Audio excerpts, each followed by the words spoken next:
Hello and welcome to Hit the Bricks. Everything that's interesting about Guthrie, Oklahoma. This podcast is going to be good. I guarantee you. It's going to be really good. Yeah. This is our first fireside interview. This is awesome. Warm on a cold, chilly day too. Yeah, we're here with Gary Good. Gary, thanks for providing a fireplace today. Absolutely. If you're just listening, just know yes. that there is a fireplace behind us, keeping us warm and cozy on a cold day outside. With a beautiful piano behind us. Right, there's a piano and a fireplace, and I'm looking out the door right now. There's like waterfalls. If you're just listening, I'm sorry that you're not experiencing this with us right now. Yeah, we'll describe it all here throughout this show. Oh yeah, for sure.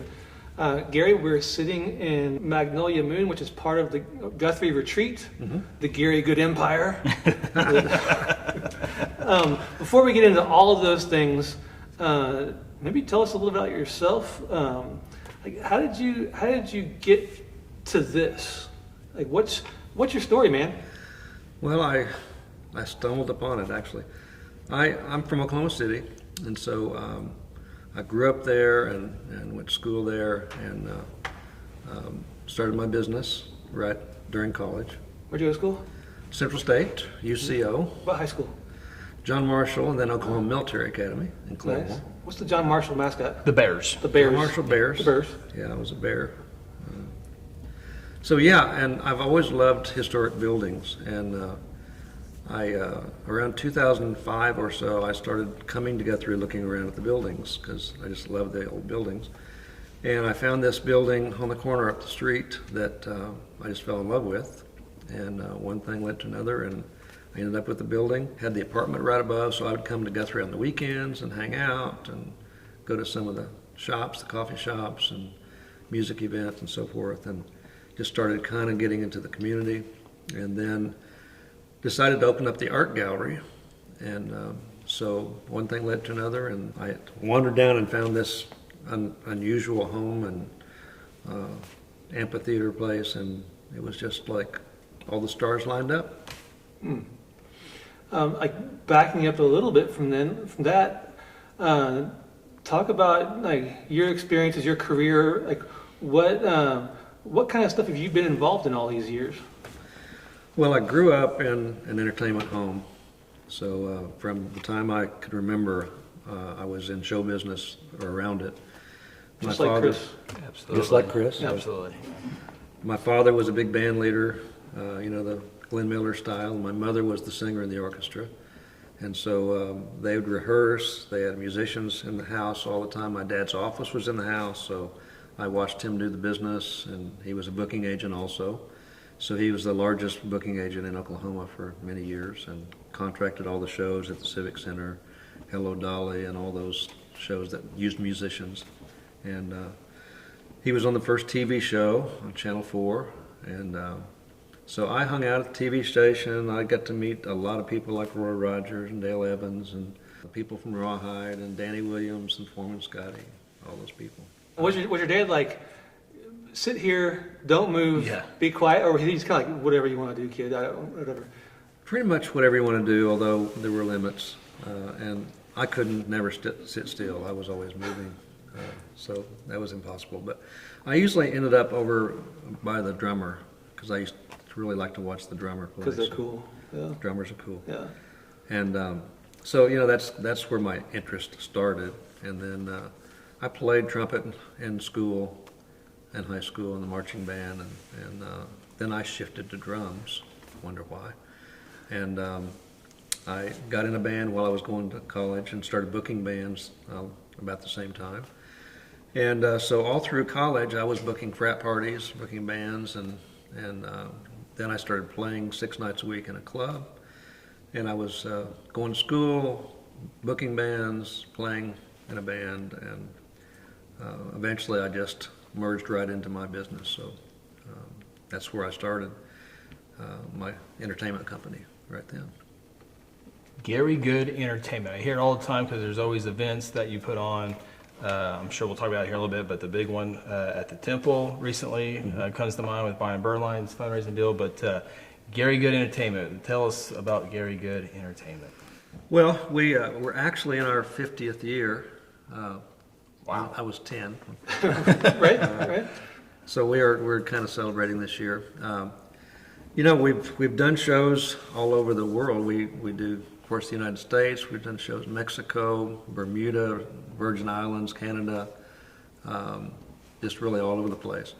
And really, our forte is working with clients and figuring out what they need. You know, and so, of course, when Byron's building burned here, we had the meeting at City Hall, and everybody was trying to figure out what to do, and the idea of concert came up, and where to have it, and so you know, the Gatlin brothers had called right after the building burned and said, what can we do? And of course, Vince Gill and Byron were like that, and Vince was in New Zealand or Australia when it happened, and he called and said, I'm on board. So I got to do what I do here in Guthrie for the first time, and I saw one of the segments where you talked about that concert, and it really was incredible. You know, we filled that auditorium. They hadn't had people in that balcony for, I don't know, 30 or 40 years or more. I've been in a few films. I didn't even know there was that upper third. What I don't know what. I didn't even know it was even there Seventh, until eighth that. balcony. Yeah, I didn't even know that was even there till that concert. Well, that's crazy. And in fact, we didn't use the whole balcony. We had to rope off the front, 3 rows or. The rows of terror. Yeah, because the wall was only so high, and if you keep walking, you're part of the show. Let's keep it on the entertainment page, not the news page. Right. Exactly. So somebody who you know thinks they might be interested in putting on big concerts or big events like you've done, what's something that they may not realize is part of that whole, like all the logistics that have to come together for a gigantic event like that? What's something they may not realize is part of that? Well, everything that happens backstage, everything that happens, you know, before, because you have to plan all of it. And as a producer of a show, that's what I do. I produce concerts. My job starts when the planning starts, and it's like who we going to have, who do we want. If it's a corporate client, then I find out from them what's your budget, what's your demographics, what's your audience like, and once I get all those answers, then I start putting a list together. And so we may start with 15 names of artists and narrow it down to who we select. Then we make the offer for the artist and do the contract negotiations, and once a deal is made, then in the mail arrives this thick contract. Well, in the contract you have like, sometimes it's a 5-page writer, sometimes it's 30 pages. And the writer is what we have to do for the artist. Blue M&Ms, Yes. Yeah, certain type of vodka, those kind of things. all those things. Yeah. All those things. And that's one of the things that I consider myself really an expert in is dealing with writers, contract writers. I go through the writer and I know what makes sense and what doesn't. And I will call their road manager, whoever's in charge of that, and discuss with them, you know, what do we really need? What can we do without? Can we do this instead of this?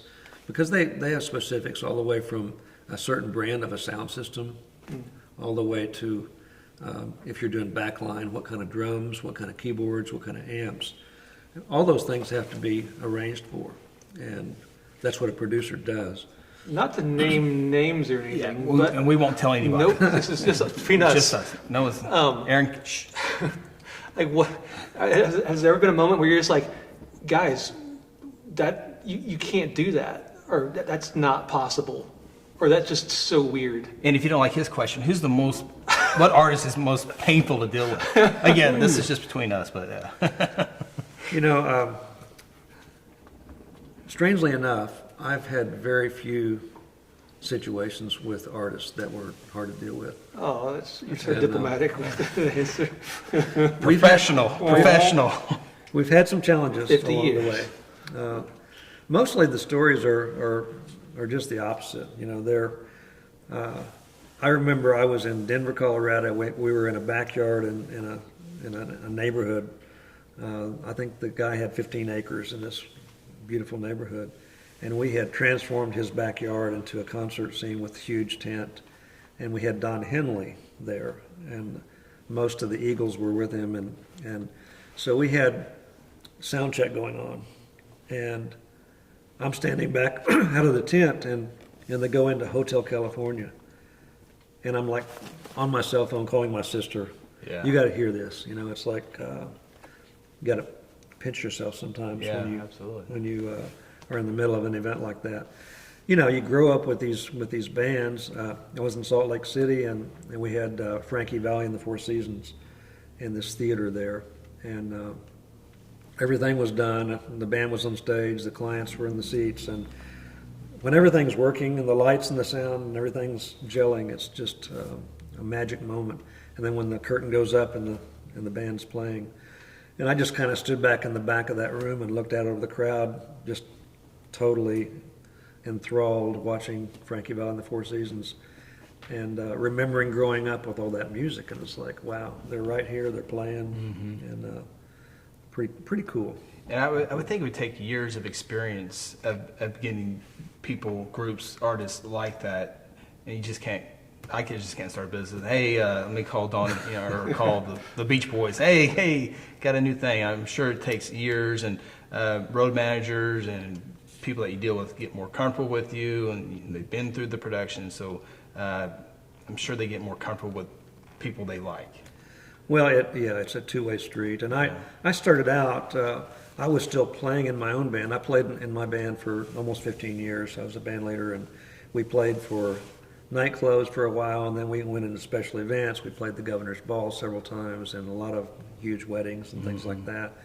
But during the time that I was playing in my band, I started booking some of those shows, but started out booking smaller shows like the Coasters, the Drifters, the Platters, and groups like that. And actually those groups would come into town and they would need backup musicians. And so my band would back up those groups. So I started out dealing with those shows that were a little more nuts and bolts. Right. And as time went on, started producing larger shows and then doing shows out of town, and it gets pretty tricky. I remember the first show I did in New York City at the Waldorf Hotel, and I was preparing to go, and I was putting my figures together for the client, and I have to estimate. It's like building a spec home. I have to estimate what's the cost going to be for your sound and lights, the sound system, the road crew, and you have to pay all these. And in some of these cities, it's all union, and sometimes the fees can be double or triple what it might be somewhere else. And to actually have to merge into that market and find the right people. And I really got good at that, and was really fortunate to be able to go into a city and find the right sound company, find the right people to work with, because it's really important to have the right crew. You can't just get in the yellow pages and say, okay, that's the biggest ad for a sound company, I'm going to call them. Yeah. Bob and Johnny's guitar sound. Yeah. Exactly. Yeah. This is a crazy tangent, but there used to be a punk band called Fugazi. Like I said, crazy tangent. They were like famous for having limiting their shows to $5 tickets. And I listened to an interview with one of their main guys recently. He was talking about how, and they got to where they had pretty sizable, 3,000 per person shows, and they were still trying to limit the ticket cost to $5. And he was talking about how he booked the shows, he produced the whole thing himself, and he talked about how crazy that was to try to cut corners every which way he could to still get to that $5 mark. And he was telling jokes about how the forklift operator made more money that night than he did as the performer, and just all of those things add up. Whether it's all the different people who help with different aspects of a show, and when you're working with artists, when you see a great show, sometimes you'll watch the show and it seems like this certain moment feels kind of an impromptu, kind of off the cuff moment of magic, but there's so much planning that goes into it to make it feel that way. So whenever I see one of those moments, I'm like, oh, I bet there was 400 hours of planning that made it possible for this to feel kind of natural and easygoing. That's a good observation. I was doing a show in Denver, and this was a a 50th birthday party for a corporate executive and the client rented the entire Wolfgang Puck's restaurant on a Saturday, all day, so it was closed to the public. Well, what we did is we went in and we brought in a stage because they didn't have a stage, and there wasn't space in there to just bring in big square stages that were already there. We had to have stages built to fit into the area they were going to be. And so we did that during the day and turned this restaurant into, a music venue. And a lot went into it. But Sheryl Crow was the surprise entertainer, and the birthday guy had no idea what was going to happen. He just knew they were going to Wolfgang Puck's. And so after all of the arrangements and everything that had to be done, Sheryl Crow walks out on stage, with her, I think she was playing bass that night, and just one other musician. It was just two of them. And she sang Happy Birthday to the client, Marilyn Monroe style. And nobody said to do it, she just did it. And that was one of those impromptu things. But those in the audience that see that, as you say, they don't realize what went in to putting all that together. And there's a lot of activity that goes on and a lot of people in the background, that are helping out that you never see and never know they're there. Is that kind of like why you go, and I'm just going to mention Tracy Lawrence because I like Tracy Lawrence, but that's why if you go to the Tracy Lawrence show on a Friday night in Wichita, and then you go to his show in Kansas City on Saturday night, it's going to be the same. It's going to be the same show. Is that just makes it easier on everybody? The song list, the lights, the music, everyone's on the same page, so it's over and over and over. And when they go off script, do you, as a producer, or does that make you a little nervous? Because we haven't worked on this, and whatever. Well, there are some artists that do exactly the same show every night. Yeah. And in many cases, if they leave a song out, somebody's going to be disappointed in the audience. But then you have a group that has so many hits. Three Dog Night was a good example. I worked with Three Dog Night many, many times, and they had too many hits to do in one evening. And so somebody's going to be upset if they didn't do their favorite Three Dog Night song. Yep. But that's just the way it is. But, the moments that are impromptu are some of the best. Absolutely, yeah. I don't know if you remember when the Civic Center in Oklahoma City was remodeled. That was, actually it was 2001 because it was like right after the bombing and like days. And I was in charge of arranging for all the talent to come for 3 days. And one night it was Jimmy Webb and Michael Feinstein, both pianists. No big deal. No big deal. Yeah. But along with the Oklahoma Philharmonic. And so the Philharmonic is on stage and everything's set. There's 2 grand pianos there. We're in Oklahoma. Thunder starts, not the basketball team. I was supposed to say. And it starts going crazy. Of course, inside you really can't tell it, but the lights start flickering. And all of a sudden, a huge thunderbolt happens and the power's gone. Now, some people that were there will remember this, but it was one of those moments that if you were there, you'll remember it the rest of your life. So it's dark in the room except for the emergency lights. Thankfully, the remodeled auditorium, you could talk from the stage and hear it all the way to the top. So without amplification, there was announcements being made about what was going on. Please stay in your seats because there are no lights. And so I'm backstage, and if my memory is correct, I think Barry Switzer was sitting in the room, and then there's Michael Feinstein and Jimmy Webb, and Lee Allen Smith came in, and we were all trying to figure out what are we going to do. And after 30 minutes or so, the orchestra had to break because of union. They couldn't stay on stage. And so they're gone. So there's no orchestra in there. And don't remember which one said it, but either Michael or Jimmy said, well, hey, I'll go out there if you will. And said, yeah, I'll do it. So the audience is still sitting there just waiting Everybody's for still something sitting to there. happen. Yeah. Well, figuring that the power's going to go back on, it's Oklahoma. Exactly, yeah. And surely they're working on this, it's a big deal. And Surely so- Gary's taking care Yes, of Gary's this right taking care of it. Gary's producing. We're in good hands. Oh, yeah. Gary? Yeah. So they walked out on stage, and of course you can imagine the audience going crazy with seeing some activity.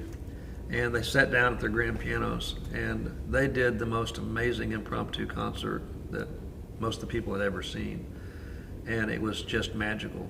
And I don't know how long they played, but it was one of the most unforgettable evenings, you know, just because the entertainers decided, you know, they'll work around the issues, and went out there and did that. So you never know what's going to happen.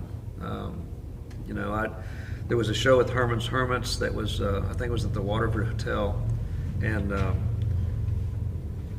he was in the middle of a song, and the sound system just went out. And it was a breaker, the hotel.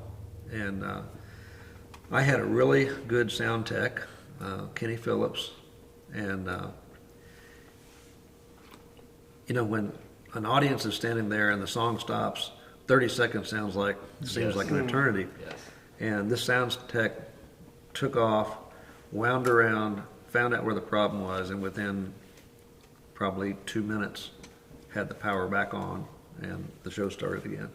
But that's why, you know, you have to have a really good crew, because if whoever was there didn't know what to do, the power would not come back on anytime soon. So you have to be prepared, you have to have a good team, and you know, I've always been lucky to have good people to work with. And that happens on the big events, because I remember watching NFL on Thursday, Thanksgiving football, when everyone's watching, and their halftime entertainment, the power went out. So you had the artists, I forget who they were.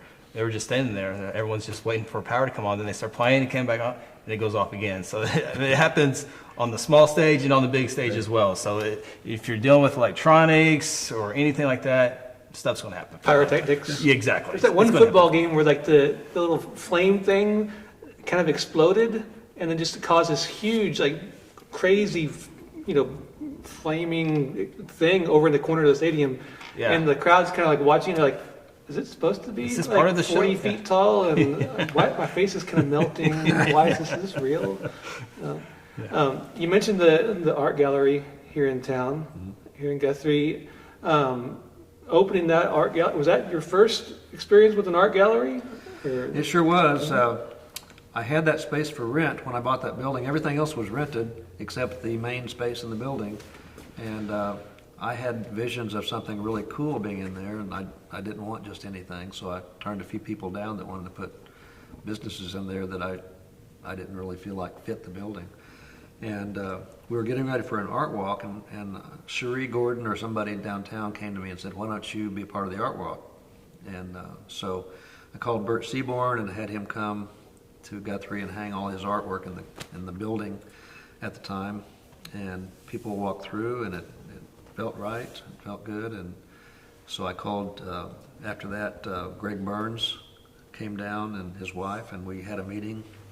And I said, I don't know anything about art gallery, but I think this place would be great. And so they coached me a little bit and told me, you know, what a gallery does, and I studied as well, and we put it together, and we opened it up on Oklahoma's 100th birthday. So that was, what was the date? November 16th, 2007. And so we had a big parade to open up my art gallery here. Gallery Grazioso is second in Oklahoma. We've got a great segment there at the gallery. If you're just listening to us, make sure you go to the city's YouTube page or Facebook page just to check out this video segment. Let's go over to Gallery Grazioso, take a look at what's happening over there right now, and we'll be right back.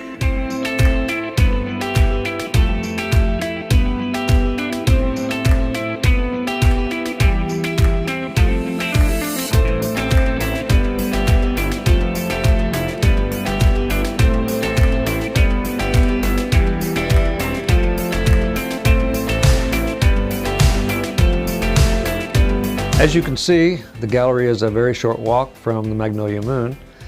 Here at Gallery Grazioso, we feature fine art, music, and photography. And because we merge music with the gallery, we have some art that is actually by music people. Here in this part of the gallery, we have some original work by the singer Tony Bennett, who paints under his Italian name, Anthony Benedetto. We have the amazing watercolor that he did of Louis Armstrong. We also have 4 limited editions that are signed and numbered by Tony. A couple that he did in Italy. He paints while he's on tour. There's one of the Charlie Christian Jazz Festival and one that he was commissioned to do for the United Nations. And as we were saying, since music has been my family's heritage, my father before me, when he passed away in 2003, I decided to honor him with a project that we call the Al Good Instruments for Kids. And with that, we collect donated instruments and put them in the hands of kids who cannot afford them. We've so far to date placed over 25 pianos in homes where they have children who would like to play. We've placed trombones, trumpets, flutes, clarinets, guitars, etc. into kids' hands that would want to play and just can't afford to buy the instruments. And if you would like to be involved in this, if you have instruments at home in the attic or in the closet or somewhere where they're not being used, just go to our website here and send us an email or give a call and we will come and pick up the instruments. And also, if you have friends or kids that would like to play that can't afford an instrument, please reach out to us and we'll do our best to put an instrument in their hands. And now for more about the gallery, let's turn it over to Marie. Hello everyone and welcome to Gallery Grazioso. My name is Marie Vernon. The first artist I'd like to discuss today is Ryan Williams. Ryan is our premier artist here at Gallery Grazioso. Ryan is a master at emotive realism, and you'll see his use of color is extravagant and striking. He uses a lot of graphics in his backgrounds. Even some are iridescent. For 3 years consecutively, Ryan's work has been chosen for the Academy Award gift bag. And with that comes a gift certificate. Those in attendance who receive the bag can use towards a piece of artwork from Ryan himself. One thing Ryan does that most artists don't, he has decided to never print his art. All his works will be original. So the ones you see here in our gallery are all originals. Another artist we have is Jerry Bergeon. Jerry's also an award-winning contemporary mixed media artist. He calls his style urban western art. And you'll see by his titles, Viejo Vaquero. Jerry has a unique method where he plasters board, and after the plastering is dried, he covers it with an adhesive coat, which he then draws upon and cuts out the different shapes and numbers those. One at a time, he takes the plastic off and airbrushes different color until the only thing remaining is the last color he's applied. He hasn't even seen the completed piece until it's dry.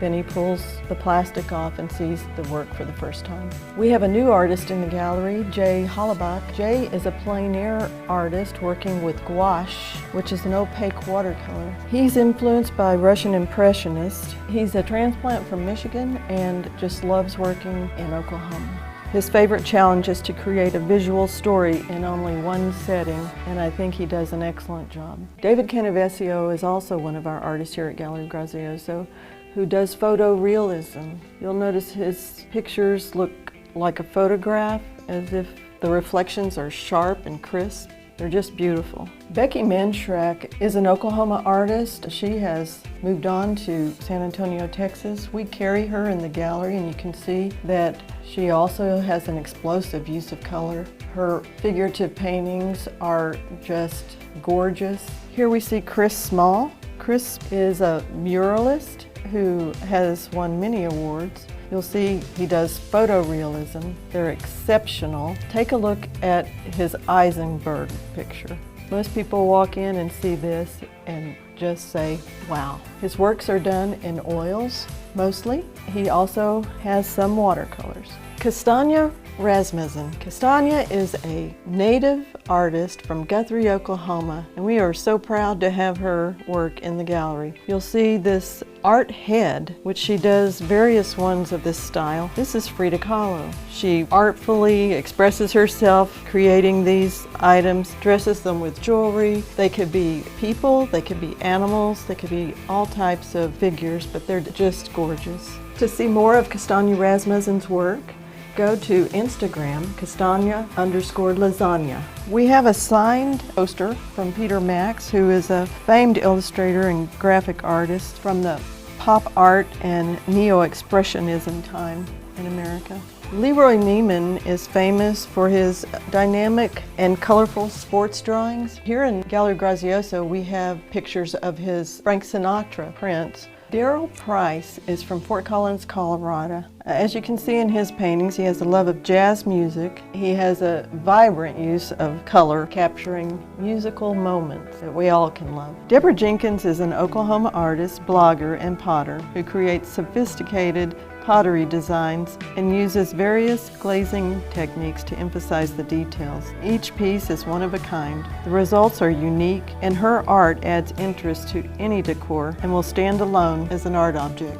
Guthrie, America is a sister city with Puebla, Mexico, and here we have a group of pottery to represent that relationship. We have Puebla Talavera and Matzaltla pottery. They're unique and beautiful. And last we have Joy Richardson.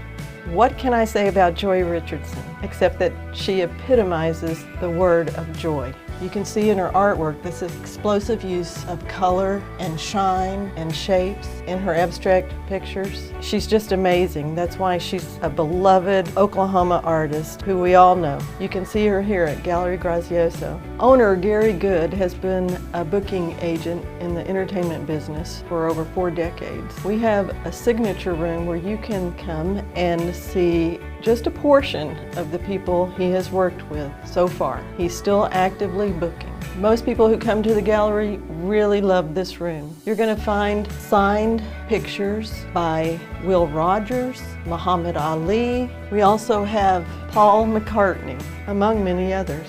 One of Gary's favorites is Mickey Mantle. When Gary was looking for a name for the gallery, he says, searching for the right name, he needed something that would not only embrace the family's musical legacy, but also its Italian roots. The word Grazioso is an Italian term describing how a composer wishes a certain part of a composition to be played. The definition of Grazioso is with elegance and grace. Thanks to Marie for letting us hang out at the gallery.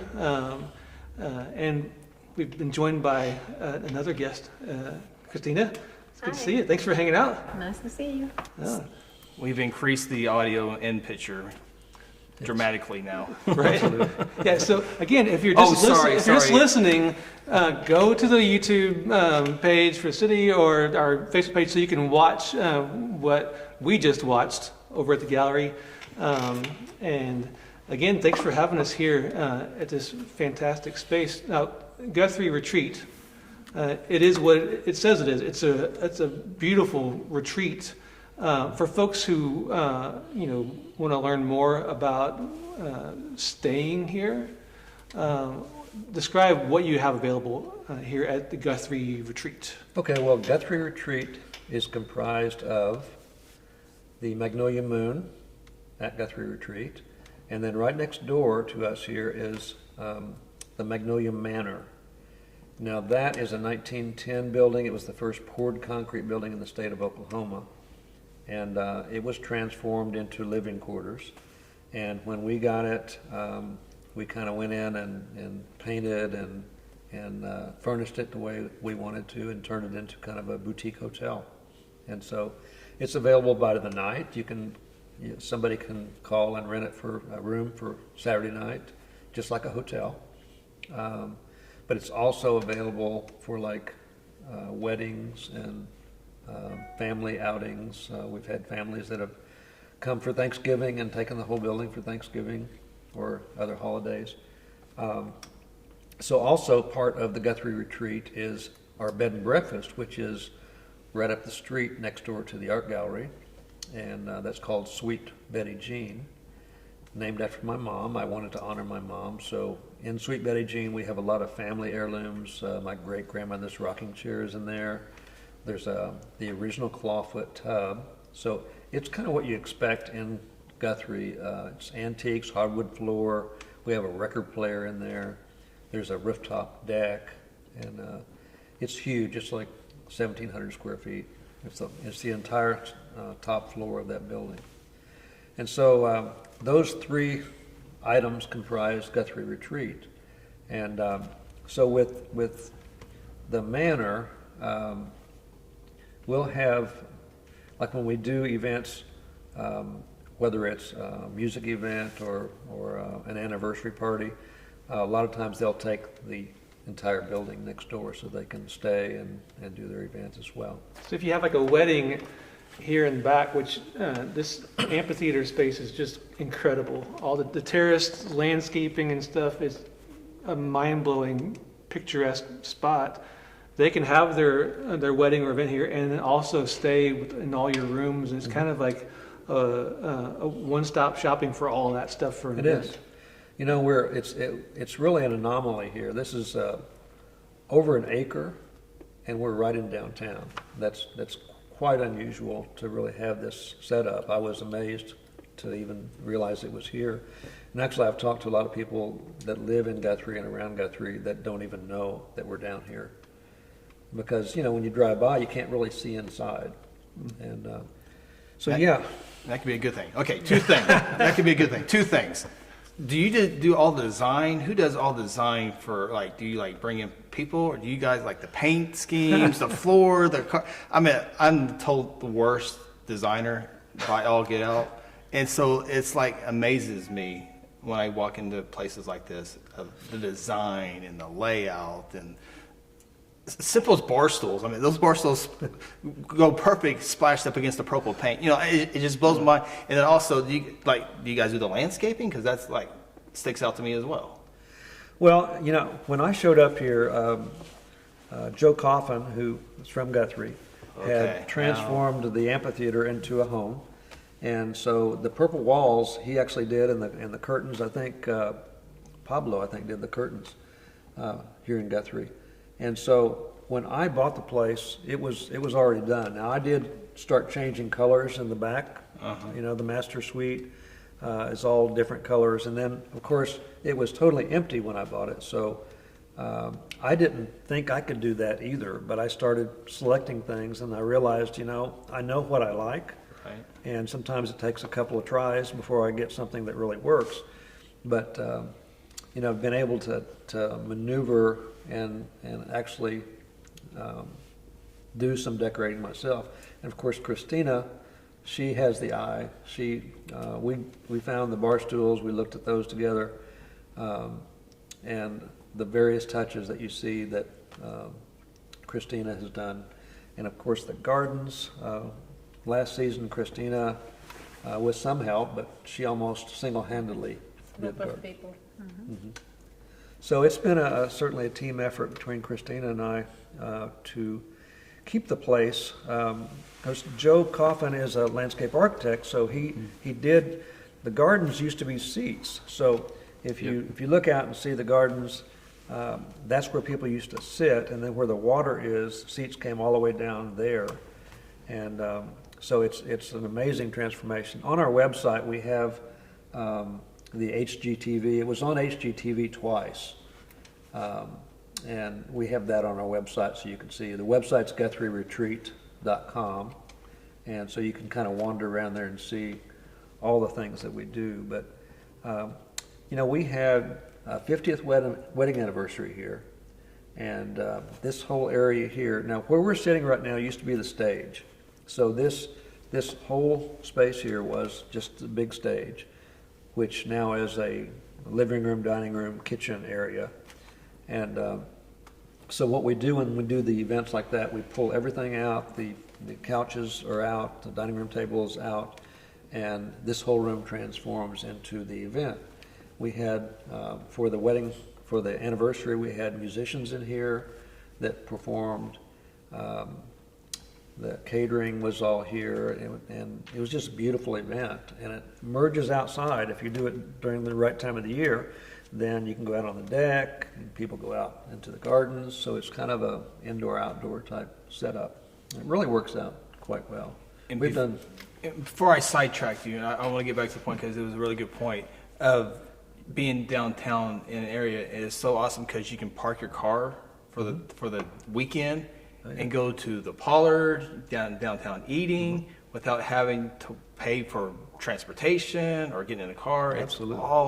It's such a cool event to have that space to be able to do that. It really is, and we have people that'll fly in. I mean, and we picked people up at the airport before. I mean, we don't advertise that, but we can do that.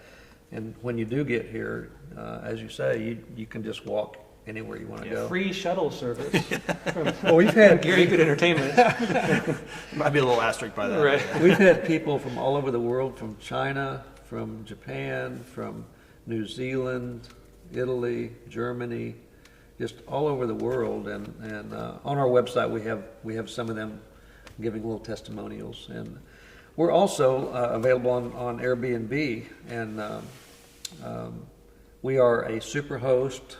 We have like 61 5-star ratings, so you can go in and read about us. And a lot of people that find us select us because of the ratings and what other people say. And Is that because you baked them cookies? well, it could be. Okay. I didn't know what accounts for a 5-star superhost rating. Sounds fancy though. It It does. I bet the cookies are involved. Well, the other thing is, the movie business has been great for us. We've had like next door at the manor, when that movie Christmas in the Heartland was in town, the two young ladies that were in the stars, they stayed next door for over a month. So we kind of got to know them, and the last movie that was here took over most of that building, or all the building, I guess, for 3 weeks or a month. Yeah. No, it was actually over a month. It was maybe a month and a half. And when the Gentlemen of the Road tour came, that was quite a boon for Guthrie. And the announcement was made right here on the deck. I remember that. Yeah. And I was here. the mayor at the time, made the announcement, and that was coming here. They selected Guthrie and 3 other cities or 2 other cities. 3 others. Yeah. And that was quite an honor. Well, the producers from Jam Production, I think out of Chicago, they were here to do the preliminary, site visits and so forth. They stayed at the manor next door. Well, when they saw the moon and this property here, they decided they wanted Mumford & Sons to be here. So we had Mumford & Sons here for 4 days. And I stayed at Keepsake Cottage that weekend. But, to meet those guys, they came in the front door and they looked around this place and they said, "This is the coolest place we've ever stayed," which is kind of a nice thing to hear. Mumford & Sons. Is that on the website? I would put that on the website. I would lead with that story and put it on the website. I think we need to do that. When they were staying here, were you like telling friends, "I can't tell you who's staying at my place, but it rhymes with Sumford guns," or something like that? It's really hard to keep a secret when it's that cool. But Especially in Guthrie. Absolutely. yeah, Word travels somewhat fast here. that does. Well, we've had the Gatlin brothers here. We've had Kathy Mattea, Leona Mitchell, Michael Martin Murphy stayed. Paul Williams was Academy Award-winning, Grammy Award-winning songwriter. So we've had a lot of cool people that have kind of come through. And sometimes, you don't even hear about them being here, but they find us. Speaking of music and this space, the room that we're in right now, I think really is one of the kind of the best kept secrets in terms of great musical experiences in Oklahoma and beyond that. Talk a little bit about what happens in this room for music at the moon, is what you call it. Well, when I got this place, it was daunting, of course, because this is 3,600 square feet and these tall ceilings, and at the time I was single and just me and my one dog, and we didn't have a clue what we were going to do with this place, and all I knew was that it was wonderful and the energy is just fantastic, and I knew that it had to be shared. Well, since I came from the music world, I decided, well, we're going to have to bring back the music to the amphitheater. And So that's basically how Music at the Moon started. And our very first concert was Rick Price from Australia. And He's been to Guthrie many times now. he's been here several times, I think maybe 6 or 7 times. And it was magical. I mean, the acoustics. I know when they enclosed the stage here and turned this stage into a home, they didn't plan on acoustics being like they are, but it just happened.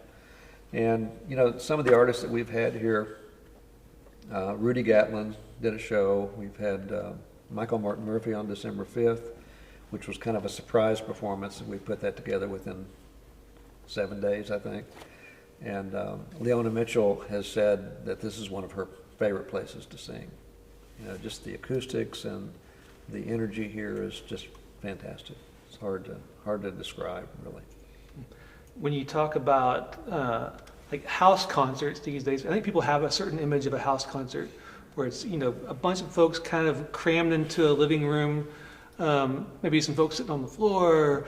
You know, if you have to get up and oh, I'm sorry, excuse me, pardon me, which is awesome. I love house concerts, even ones, even ones that are like, you know, if you're sitting on bean bags and have a good time in somebody's living room, that's one thing. But this is kind of like a house concert on, you know, on steroids or something. I don't know. Right. This is different than I think the typical like house concert that people have in their minds. Like, what can they, when they come here for a show, like what can they expect? Well, when I decided I wanted to do music here, a friend of mine was all about house concerts. He was always talking about going to house concerts, and I had never been to one, honestly. And so I got him to take me to one in Norman, and Kevin Welch was playing with his son. And I was sitting right here, and Kevin's knees was almost touching mine, as you say.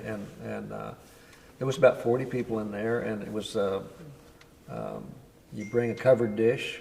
What do you call that? Potluck? Yeah, it was potluck. And so, you know, we stopped at KFC on the way and grabbed our potluck. And I watched how that worked, and then I came home and reconstructed that and what I wanted to do here. I thought, well, people are going to come to Guthrie. If they don't live here, we don't want them bringing food from wherever they're driving from. So I decided we're not going to have people bring food. And so I just started from that and just made it my own way. And it's kind of changed a little bit from the very start, but it's worked into just a really great formula.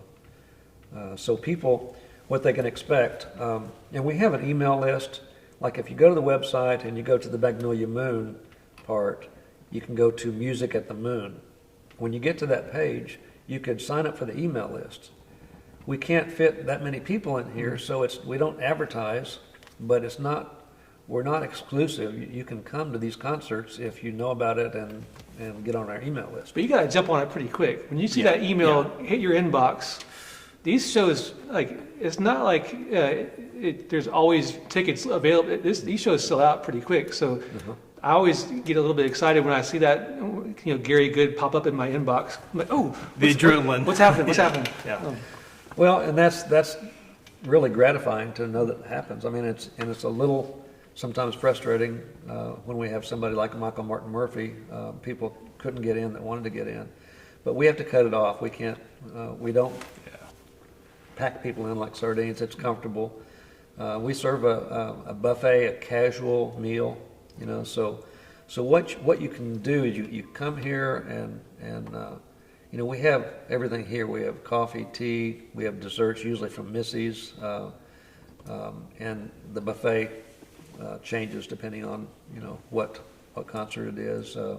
Latina Best does a lot of our concerts, and she's wonderful. And then after people finish eating, they take their seats. Everybody gets quiet, and I make sure that it's a performance. It's not a party, because these people that we bring here are very special, and so I want to make sure that I set it up right for them. So before the show starts, make sure everybody's finished eating and everybody has a seat, and then we pull the house lights down. And then we have these lights right up here that are stage lights, and we hit the stage lights and it magically turns into a showroom. And Christina is back and greeting people, and we just kind of merge into the scene together, and then I tell people, turn your cell phones off and treat it just like a special concert. So when they take the stage here, it really turns into quite a musical experience. I love that mix of you can hear a great artist, but it is that kind of intimate environment where, like you said, you're just a few feet away from this incredibly talented individual, and you don't have to, like you might at like a bar or a club, fight over the noise to be able to, like, oh, I can't even hear what this person is singing. The best of all of those kind of environments is what you get. Well, I really try to set it up to where that can happen. I just try to arrange it where the magic can happen. I don't do it, but I arrange it to where that can happen, and it really does work. And what I really enjoy is presenting eclectic, different things. I mean, if you have Cristiana Pecoraro comes from Italy once a year, and you have a concert pianist, and then maybe the next concert is a singer-songwriter, like we have Ross Newell coming up, the lead singer from the Mulligan Brothers. Totally different. The main thing we want to accomplish is that it's really good. It's really special, and that's the main thing. Concerts are great, but you also can use this area for community events. I've been here a few times. Mm-hmm. City managers, I've lost track of which ones were here. The come in and go party, but community events as well. Yeah. Well, that's part of what this place told me when I ended up here, and that it had to be shared. And so, yeah, when we've had new city managers come, we have a little reception here. Mm-hmm. Chief of police, we've had various welcoming. We've had Do you have a welcome party? I don't think so. We didn't have that. Maybe a retirement party. Like Justin, you're always 40 welcome. Years. You're always welcome. Aaron cut that part out in the works. Thanks, Aaron. Sorry. Well, and we do community events. We at least once a year, twice a year, we'll have something here for the community, and we have an event for the city employees and their families, and county employees and their families, and we're going to be doing some outside concerts. We'll eventually end up doing some of those, and after all, that's what it was, an amphitheater, and so that'll start happening as well. Yeah. Whether it's concerts or people staying here, or community events welcoming new folks into the city, I think a lot of people have experienced this place as kind of a hub for Guthrie for a long, long time. Yeah, and I run into people that when it was the amphitheater, that they would come here for, like there was some kind of a race and they ended up here, and various other events, that school events happened here. An interesting thing happened with these house concerts, because the house concerts is kind of a promotion. Well, my career in booking has not been a promoter. People sometimes introduce me and say, Gary Good, he's a promoter. And I usually don't correct them, but that's not really correct. I'm a producer. I produce events. But the Magnolia Moon, Music at the Moon, has really, it's more of a promoter type thing because of the nature. Well, what's happened, it's kind of merged into Gary Good Entertainment. And Chris King, who works with me and does all our websites, and he runs sound, very much more technical than me, and really helps that end a lot. We have started working with artists. So now, Leona Mitchell, we handle her bookings. And so she's on our website, and we're meeting with Michael Martin Murphy. Once he got to Guthrie and saw the town, he loves the town, but when he came down to the Magnolia Moon, he fell in love with it. And I was able to book him on another booking while he was in town. So 2 bookings within about 4 days. And so he invited us to be his exclusive agent for private events nationwide. So we're doing that. Rick Price, we booked Rick Price in the United States. We're his agent here listed, and have even booked him in Indonesia 3 times. So what's happened at the Moon has kind of merged over to Gary Good Entertainment, and now we are working with these various artists, handling a lot of their bookings. And whether it's a concert here, information about rooms at the retreat, or the manor, or Sweet Betty Jean, all the information is at GuthrieRetreat.com. Did I get that right? Yeah, GuthrieRetreat.com. That's everything happening within the retreat. The gallery has its own website, and that's GalleryGrazioso.com. Easy for me to say. Yeah. Right. And then Gary Good Entertainment is just GaryGood.com. And all those things kind of merge together. They kind of touch. And Christina has really kind of melted into it. I mean, she's a professor at OSU and has a doctorate. And what's interesting is she is so organized, and I'm so scattered that we really work good together. And she constantly has to keep me in line. What do you teach? I teach in the recreation management program. Oh, so if I took a recreation management class, what do I learn there? What? What do I learn in recreation management? For instance, I'm teaching a class right now that is called Program Design in Recreation Services. And what we are going to do is I'm going to have my students create an event, and they're going to be in charge of planning the event, implementing the event, and then finally evaluating that event. So I can see how you guys Yeah, work that together. makes sense. This works. Yeah. You guys are smart. We've talked about so many different things. Have we forgotten anything? The only thing that I would kind of like to expand on a little bit is the community, because for one thing, I mean, how many communities have Chris Evans roaming around covering so many cool events? Nobody else has No, Chris Evans. I don't know anybody that has a Chris Evans in their This took a town. turn. And I mean, I was walking up the street and Martin Luther King parade was starting, and Chris is there, and every time something happens, he is there. And in the tourism, Justin Fortney and Verla Raines, what's her new last name? Klein. I forgot that too. It rings to me. I always call it Verla Raines Klein. I say it really fast. Yeah, and Aaron Ryburn, you see him with a camera around town covering things. It's surgically attached to his face. It really is, and he does so much, but no one ever sees him. Nobody doing it. sees him. That's- He's behind the camera. That's a true That's professional. where he is right now. In fact. Exactly He's right. right behind the We need camera. to just follow him around with a camera sometime. The Aaron documentary. But what's Add that to your schedule, Aaron, in your spare time.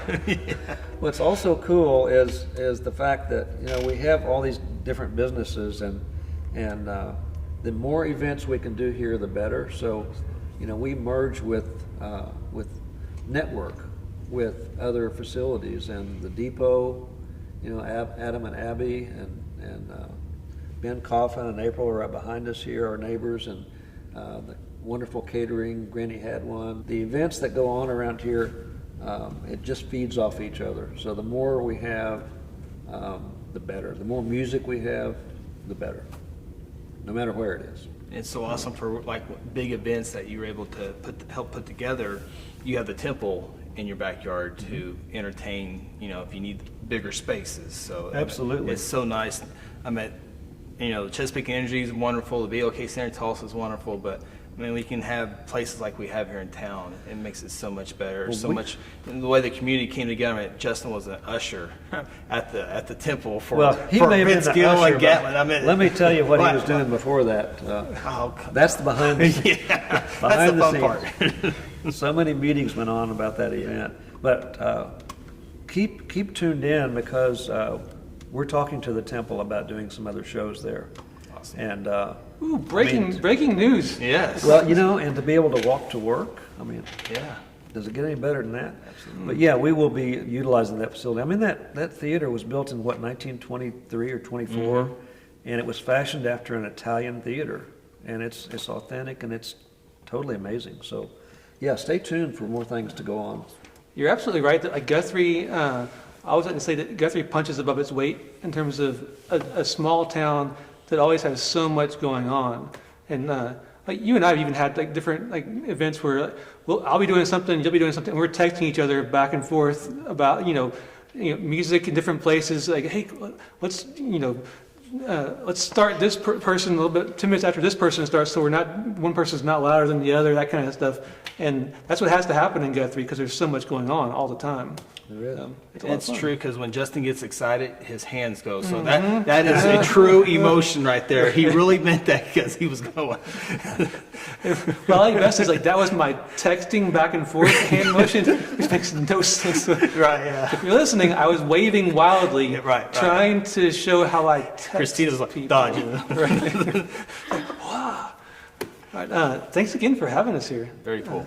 Wow, You're thanks very for coming. welcome. Yeah, my blood pressure is so low right now. Yeah. I'm gonna sit next to the What's the fireplace fire? for like an Absolutely. hour. Well, I don't know how the energy got the way it is here, but when you walk in the gate here at Magnolia Moon, the gardens, the energy is just calming. There's something about Really this is. area that is just, that's what it does to you. I mean, I literally look out the windows and I would have no idea I was in downtown Guthrie. I mean, it does not, it looks like you're in the middle of the country. One last little detail: your garden area was on the Master Gardener tour this Yes. last year, and that was fun to watch folks who might have hit and all those gardens were fantastic and brilliant. And it's always fun to watch folks kind of walk through this little back door and not know what to expect, and they kind of come around that corner and they're just like, oh. Yeah. It's almost like Dorothy on The Wizard of Oz. I mean, when you open that door, especially in the springtime when everything's colors, Oh yeah. it's kind of that sensation. That's how it was for me when I walked in for the first time. I could not believe what was behind the doors. So Gary and Christina's backyard is open all the time. Come visit whenever you want to and look at all the lovely landscaping. And you can do it right now. Go to GuthrieRetreat.com and There check you it out go. right there. That's probably a better idea than just like climbing over the Be a fence. little bit easier, probably. Yeah. So thanks again. Thanks for having us. This was a lot of fun. Thanks for being here. Yeah. Like I said, if you were just listening to us today, make sure you hop over and watch the video version of this just for all the little details, either at the city's YouTube page or over on the old Facebook, the Local Faces. So yeah, thanks for being here with us on Hit the Bricks. We'll see you next week. Coming home,